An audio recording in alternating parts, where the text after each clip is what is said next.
Edge of Honor by Brad Thor. We're talking pulse-pounding action, geopolitical intrigue, the whole package, really. It throws Scott Harbus, the former Navy SEAL, right into a massive crisis. Our mission, to pull out the key insights, not just the plot points. Yeah, and the stakes for Varbeth here are, well, they're incredibly high. It's genuinely one of his most dangerous missions. A real race against time. He's trying to take down this sophisticated terrorist plot threatening the U.S. It really shows why Thor connects, that mix of action and relevance. Okay, let's unpack that a bit. The material mentions a breakneck pace, a labyrinth of conspiracies. So for you, the listener, expecting a thriller, what does that actually mean? Like, are we talking nonstop action, twists everywhere? And how do these shadowy foreign adversaries fit in, and these corrupt officials sacrificing security for gain? It's exactly that feeling of constant forward movement. Relentless. Thor keeps that pace up, not just with action, but by adding layers, new wrinkles in the conspiracy. You're always kept guessing, who's really behind it all. But what makes it more than just like a standard thriller is the detail, the grounding. When he talks tradecraft, intelligence stuff, geopolitics, you feel he's done the work. That research, that sort of insider knowledge, it gives it this air of authenticity. It pulls you into this whole world. Covert missions, betrayals, cutting-edge warfare. It doesn't just describe the action. It makes the danger feel, well, chillingly real. Right. And that's where, for me, it gets really interesting. Our sources say Edge of Honor finds a balance. Action, yes, but also deeper themes. So what are we talking about beyond the, explosions and chases? What kind of moral complexities does Harvath face those tough calls? Protocol versus something else to get the job done, and the personal cost, living in a world.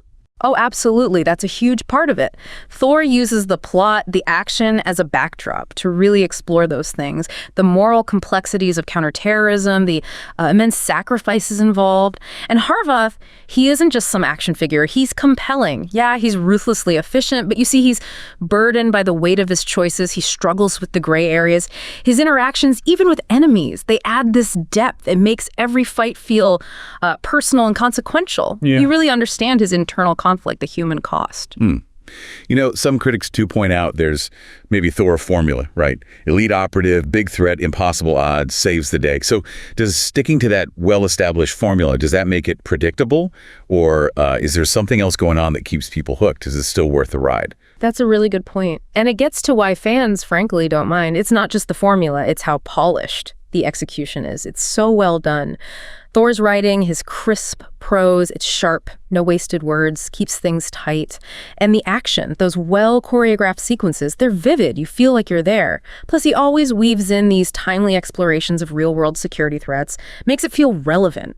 Urgent, almost. Look, if you enjoy writers like Vince Flynn, Tom Clancy, Daniel Silva, this book delivers exactly what you're looking for. That smart, adrenaline-fueled thriller, it just reaffirms Thor's place, as a really reliable, entertaining storyteller. So we've kind of peeled back the layers on Edge of Honor. It's not just a thrilling ride, is it?